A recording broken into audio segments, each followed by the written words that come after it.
قرآن مجید میں اللہ رب العزت نے کئی ایک اقوام پر جب عذاب کا تذکرہ کیا تو اللہ نے فرمایا کہ وَحَاقَ بِهِم مَا كَانُوا بِهِ يَسْتَهْزِئُونَ،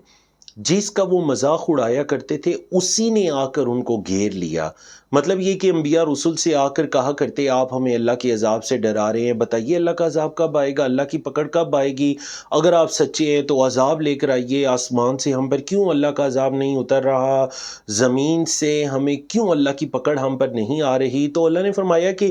جس چیز کا مذاق اڑایا کرتے تھے اسی نے ان کو آ کر گھیر لیا۔ تو یاد رکھیے گا یہ جو استہزاء ہوتا ہے،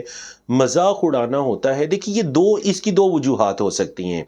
نمبر ایک یہ کہ انسان عمدن قصدن دین اسلام یا اس سے جڑے کسی چیز کا مذاق اڑاتا ہے، حتیٰ کہ اللہ کے عذاب، اللہ کی پکڑ کا مذاق اڑاتا ہے، قبر کے عذاب کا، قبر کے فرشتوں کا،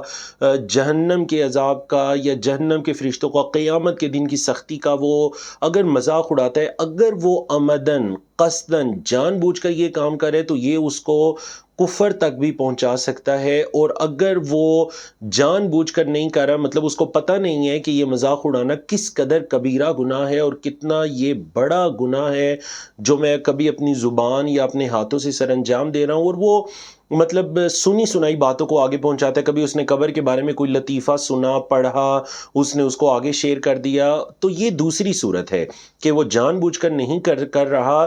بلکہ وہ یہ کام جہالت کی وجہ سے کرے، لا علمی کی وجہ سے کرے، اس کو پتہ ہی نہیں ہے۔ تو ایسے انسان کو بھی توبہ کرنی چاہیے اور دین اسلام سے جڑی کسی چیز کا مذاق نہ اڑایا جائے۔ خاص کر ان دنوں کے اندر آپ نے دیکھا کہ جمرات کا مذاق اڑایا جا رہا ہے۔ کوئی